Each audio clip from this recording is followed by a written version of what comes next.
everyone, and welcome to another edition of Minor League Monthly right here on YesNetwork.com. I'm Joe Oriema. As you know, here at Minor League Monthly, we take an in-depth look at the entire Yankees minor league farm system from Charleston and Tampa all the way up to Scranton, Wilkes-Barre. We'll start today's show at the Single-A level in Charleston.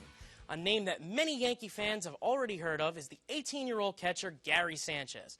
And so far this season, Sanchez has played in 64 games, while hitting .247 with 9 home runs and 34 RBIs. His numbers may not be flashy, but even at such a young age, he is already on the radar. While in Tampa, lefty Jose Quintana is 6-0 in 21 games and 4 starts with 1 save, and 56 strikeouts in just 54 innings. In the South Atlantic League's Southern Division, Savannah was the first half division winner. But to start the second half, Charleston is 11-13, only 4 games back of Savannah.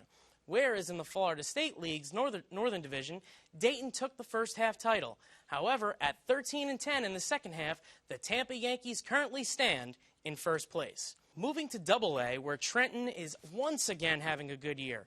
Pitching has been the name of the game for the Thunder, headed by a terrific starting staff.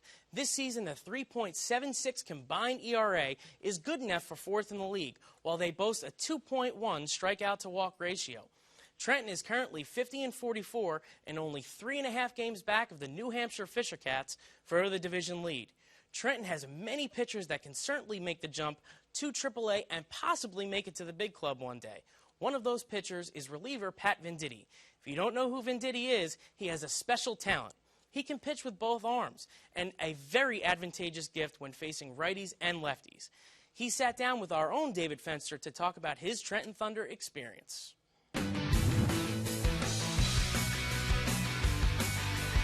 Great to have you here. You know, there was a lot of talk for a few years before you arrived in Trenton, and a lot of press about you throwing from both sides, being an ambidextrous pitcher, and it was, a novelty for a lot of people in baseball because you're the only active player who's currently throwing from both sides. But we spoke a while, and at this level, that really doesn't matter all that much. Yeah, that's not going to just, do anything for me really unless I'm going out there and getting hitters out. I look at that more as an advantage for me rather than a novelty. I feel that I have an advantage because I can face left-handed hitters left-handed and righties right-handed. And with the stuff that I feature, it's imperative that I have that advantage. So to me, it's a tool, not a novelty. You throw differently from both sides of the plate, and if you wouldn't mind just discussing that. From the right side, it's mostly over the top. I throw a fastball, cutter, and a curveball. And then from the left side, it's predominantly fastball, slider, with some occasional wrinkles in there depending on the hitter or how long the at-bat's going, but predominantly sliders and fastballs from the left side, and that's at a sidearm angle. And what do you think? I mean, I'm sure it's been measured, but your difference in velocity from the left or the right? I'm a mid to upper 80s guy right-handed, and then probably low to mid 80s left-handed.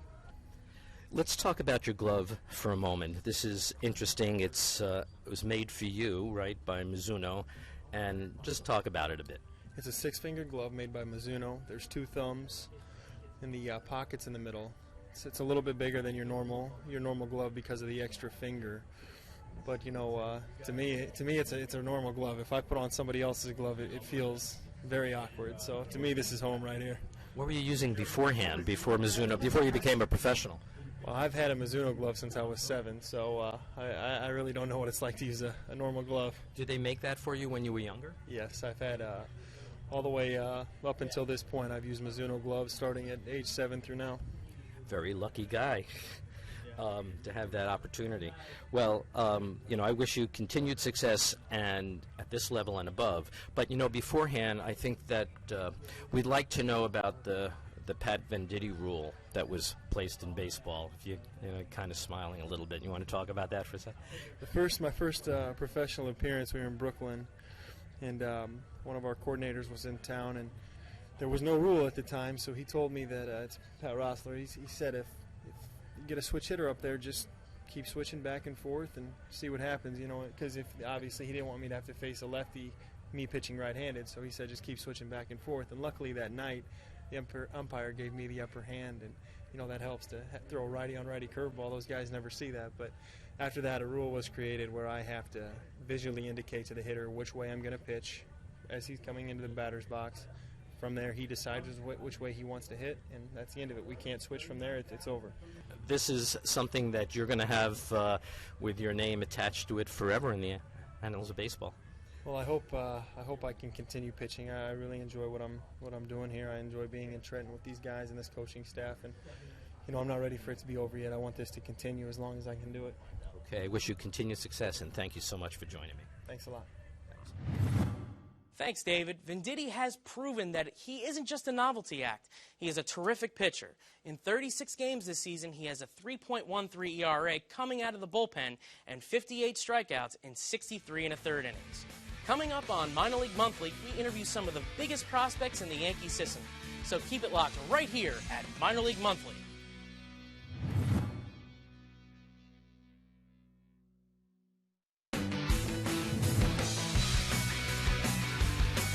Welcome back to Minor League Monthly here on YesNetwork.com. I'm Joe Oriema. It's time to start heading around the various stops in the minor league train. Its final destination is the Bronx, as we all know. But some of the first stops are Staten Island, Charleston, and Tampa. And right now, Patrick Teal puts some more baby bombers on the radar with our own Chris Sheeran. Thanks, and I'm here with Pinstripes Plus editor-in-chief. I just made that up, I think, Patrick. But it's Patrick Teal from PinstripesPlus.com and Pinstripes Plus, the magazine. He is everything you need to know about the Yankees farm system. We just get through Patrick. He is tremendous. He's been on Yankees batting practice today with me, and we welcome you once again to Minor League Monthly. Thanks a lot for joining the program. No problem, Chris. All right, let's head down to Single A, and we'll start in Tampa. You have a couple of guys down there with the Tampa Yankees, the Class A, High A Yankees, and the first one is Jairo Heredia. So give us a little breakdown, scouting report on him. Jairo Heredia was a top 10 prospect about 2 or 3 years ago. The last couple of years he's been dealing with shoulder inflammation, but he's got a one of the best curveballs in baseball. He's got a plus changeup. He was down to the 85 to 87 mile an hour range with his fastball last year, so he was getting hit around a little bit, especially when he leaves his fastball up. But now he's back to throwing in 90-92. Fastball command still not where he wants it to be, but he's putting up numbers again, and he's got 3 above average to big league plus pitches in his arsenal, so he's definitely a guy worth watching. Lefty, righty, how old is he? He's righty. He's about 21 years old. He's a Dominican kid, very skinny. I mean, this is a guy that even now, even though he's 21, he could still throw harder as he gets older because he's got that much room to fill out. He's probably about 175 pounds. So he's not very big, but he does have some nice sink to his fastball, some good movement, and like I said, his secondary pitches are really great. All right, next one is Zoilo Almonte. Zoilo's a guy, he's going to be a hit-or-miss guy. I mean, right now he's putting up numbers in Tampa. He's very inconsistent. He'll have weeks. In fact, not too long ago, I think he hit something like 7 home runs in 12 games. He's a very streaky guy, but he's been putting up numbers. He's got a little bit of everything. He can throw a little bit. He can play some defense. He's got some speed. He's a switch-hitting outfielder. Some likened him to Melky Cabrera coming up. I actually have had a few scouts throw a Lance Berkman comp on him when he's really been hot, and that's the kind of potential he's dealing with. You just don't know with him, though, if he's the kind of guy that's going to flourish as he gets to the upper levels, but he's definitely a guy worth tracking right now because he's definitely got some upside. All right, we'll keep our eye on him. And how about Charleston? Let's go to low A, Ramon Flores. Ramon Flores, this guy can hit. I mean, I know he's not really hitting 300 right now, but he's got that kind of potential. He's 19. He's throwing a lot of walks right now in Charleston. He's one of the youngest guys in the South Atlantic League. He's a left-handed hitter. He's got a pretty good arm. I've also had a Melky Cabrera comp thrown on him. I think he's got a lot more hitting potential to that, though. He's got 7 home runs in Charleston right now, which is not a pitching, or he's not a hitting-friendly league. Let me put it that way. He's putting up some numbers. He's definitely worth a guy looking at because I think this guy could be a 300-plus hitter, perennially. All right, we'll keep our eye on him as well. Now, what about Mark Montgomery, who was in this year's draft, right? Yeah, Mark Montgomery was the 11th-round pick this year. I've had more than a few scouts tell me this guy has got the best breaking ball the Yankees have drafted since Jobber Chamberlain's slider. He throws a slider as well. It's wicked. He's got 19 strikeouts in 7 innings. Wow. Partly because he struck out 5 in 1 inning because a couple of passed balls. But he's got some wicked slider stuff going on. He throws 90-94. He's got a little deception. It might not be David Robertson-like deception, but it's pretty close. Okay, Patrick Teal, the publisher of PinstripesPlus.com and Pinstripes Plus, the magazine. Thank you very much for your time today, Patrick. We will see you next time. Thanks a lot, Chris. As always, great stuff from PinstripesPlus.com and Pinstripes Plus, the magazine, Patrick Teal. When we come back, you'll hear from guys that you heard and saw in spring training. The Trenton Thunder's Dellin Betances and Manny Banuelos. That's right here on Minor League Monthly.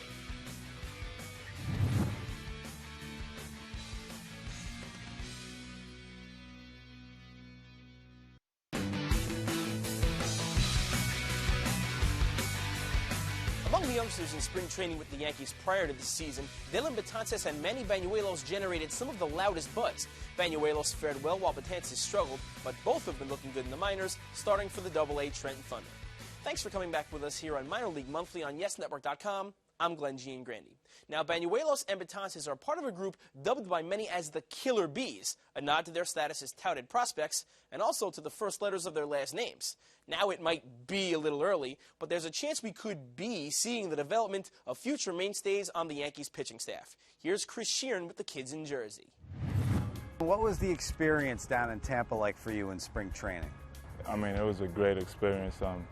You know, being with guys that you watched play when you were younger to now wear the same uniform, pinstripes, as, you know, I grew up watching Derek Jeter, Alex Rodriguez, Sabathia pitch, and now to be able to share the field with them, it was definitely a great experience. It was definitely a learning experience, so it took a lot out of it.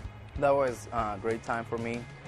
Like I get a very good experience there with all the big guys, you know.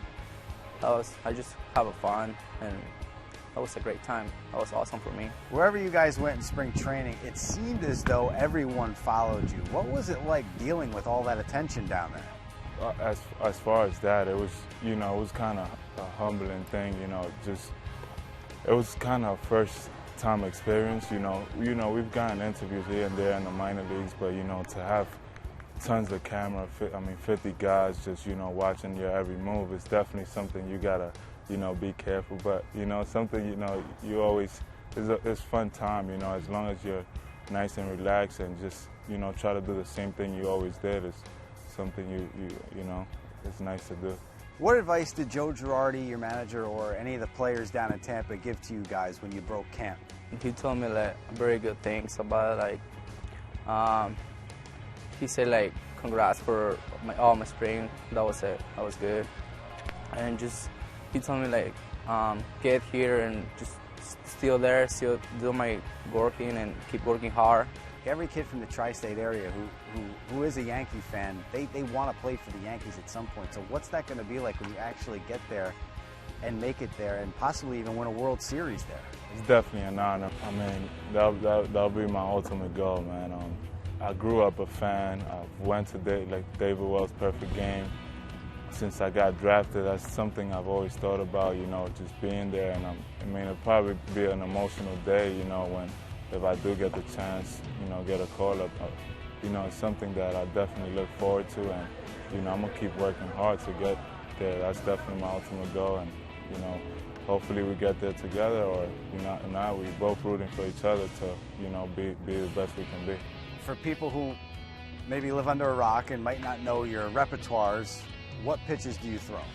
I just have 3 pitches, fastball, curve, and changeup. I go 2-seam fastball, 4-seam, and I got a spike curveball and changeup. Spike curveball, what is that for people who don't understand spike curveball? I mean, I just try to, I grip it with my knuckle, and this is a pitch I learned with a high school teammate, and you know, I'm definitely confident in throwing it. I could see it before you guys sat down, the way you were talking to each other. So how do you feed off each other during the season, during a game? Do you talk to each other? I mean, what goes on when you pitch or when you're not pitching? What do you guys talk about? We do a lot of talking, but mostly, you know, the day we pitch, we really don't talk to each other much. But, you know, the days we don't pitch, we actually talk about the game plan and just, you know, how hard we want to work on different stuff. And I mean, we room to, like, we're roommates, so it's kind of one of those things that, you know, hopefully we get the chance to come up together. But we both we definitely root for each other, and you know, we talk about just how to pitch to these guys, and you know, just working hard to get to the ultimate goal, which is to be in Yankee Stadium. How has your season in Trenton gone so far? It's good, you know. I get a lot of things about when I be in the big league camp that help me a lot, but I just still working. All my pitching stuff, about my mechanics, still working there. It's great to be, we were here the last couple games last year, and, you know, coming in, you know, guys are asking us questions, you know, how to go about things, but, you know, I mean, it's definitely a fun experience. Working hard with pitching coach Tommy Phelps, he's helped me a lot, and, you know, just trying to be consistent with all my pitches, and that's just one of the things I'm working on. We know what the ultimate goal is here, guys. You guys want to get to the big club, obviously, but what are your goals? Let's shrink a little bit. What are your goals for this year here in Trenton? Goals this season, I mean, just as far as every time I get the ball, I mean, I'm just trying to give the team the best chance to win a game. And, you know, last year we came up short and we lost in the championship. So, I mean, if I'm here the whole year, that's something that I definitely want to help contribute. Obviously, there's a nickname going around for both, well, actually for three of you guys, Andrew Brackman, Dellin, yourself, and Manny, you as well, called the Killer Bees. Have you heard about it, and what are your feelings on it? Yeah, we heard a lot of times talk with Dellin about that. That's fine, you know. So, do you think it puts pressure on you, though? No, no any pressure there. I like it. It's fun for me, like, hear like 3 Killer Bees. It's fun, man. I mean, you know, we all, like, we've been playing together, you know, Brackman, we played on the same team last year, and, you know, it's definitely a great nickname and something that hopefully we in the big leagues could experience all together and play in the same team. Here's a look at how some other pitchers are faring with the Thunder. 25-year-old Craig Hayer and 23-year-old Schaefer Hall occupied 2 of the other rotation spots, along with Betances and Banuelos. Also of note, we heard from him earlier in the show, the ambidextrous 26-year-old Pat Venditti pitching out of the bullpen. Stay with us as Minor League Monthly continues.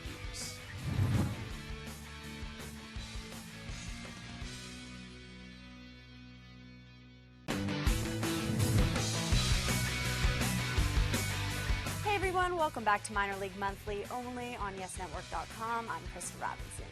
The Yankees AAA team in Scranton is only a short drive away from Yankee Stadium, and all members of the Scranton pitching staff hope to take that ride soon. Young right-handers Adam Warren and David Phelps are working hard there, and both will be ready to go if they get the call to the majors that all prospects dream about. Warren was a 4th-round draft pick in 2009 out of the University of North Carolina. He has quickly developed into a pitcher with a bright future. He made it to AA in 2010, and he started this year in Scranton. The 23-year-old has excellent command of his fastball and has made strides in recognizing how various situations call for different pitches. David Phelps, on the other hand, dealt with shoulder problems this season, but that has done nothing to diminish his well-regarded status. A 2008 draftee out of Notre Dame, he is the Yankees' reigning minor league pitcher of the year, and Phelps was also in the mix for a possible promotion to the majors earlier in 2011. Joe recently took a trip to Pennsylvania in order to catch up with the starters. AAA Scranton has a bevy of pitching talent. One of the standout pitchers this season has been David Phelps, who is currently on the disabled list, but working his way back to being a big part of the starting rotation. There's just a little shoulder soreness. We went and looked at it. The MRI was negative, which was a good sign. Just a little tendonitis, so we just rested for 2 weeks, no throw. I start throwing again tomorrow. I think we're going to have a 14-day throwing program before I get back in the game, and then we'll just kind of monitor as that goes on and just go from there. Phelps, a 3-time minor league all-star, has officially been at Scranton for a year now and is working hard to try and make it to the big club. I was doing a lot better job this year of using all 4 of my pitches. Last year when I was here, I wasn't using the curveball as much as I should have, but this year, you know, Scotty's help, it's really kind of driven that point home that I need to use it up here. I need to have that 4th pitch that kind of keeps guys off balance. And just, you know, what I wasn't doing as well as I'd like to, you know, I'd like to just been a little bit more consistent, start after start. Many fans got to see David Phelps in spring training, but aren't familiar with his pitching style.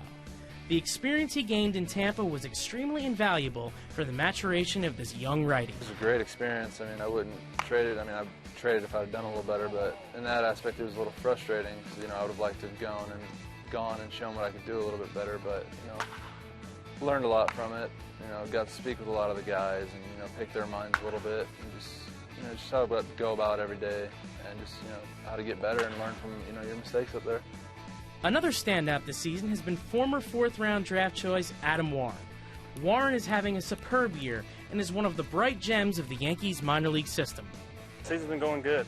It's been a learning process for me. It started a little slow, but just, you know, I've been learning how to pitch at this level, and you know, I feel like I'm starting to figure things out a little bit. I still want to get my fastball location a little better, and then still developing my curveball, slider, and my changeup, and just keep improving those pitches and get them to where I can throw them at any time and any count. Warren, like Phelps, had a terrific experience in spring training before the season and was impressed with some of the all-star pitchers on the Major League roster. You know, I was more just sit back and just kind of watch them, you know, go to work and just learn. These guys are successful at the highest level, and just trying to figure out what makes them successful. So just being able to kind of just, you know, watch them and just, you know, learn their routines, how they go about their business was huge for me. Phelps and Warren could be two names that Yankee fans become very familiar with sooner than later. However, these two youngsters know that until they get the call to come to New York, they continue to learn and improve. Well, that's going to do it for Minor League Monthly, the exclusive show that gives you an inside look at all the happenings among the teams in the Yankees farm system. We'll see you next time on Minor League Monthly, only on YesNetwork.com.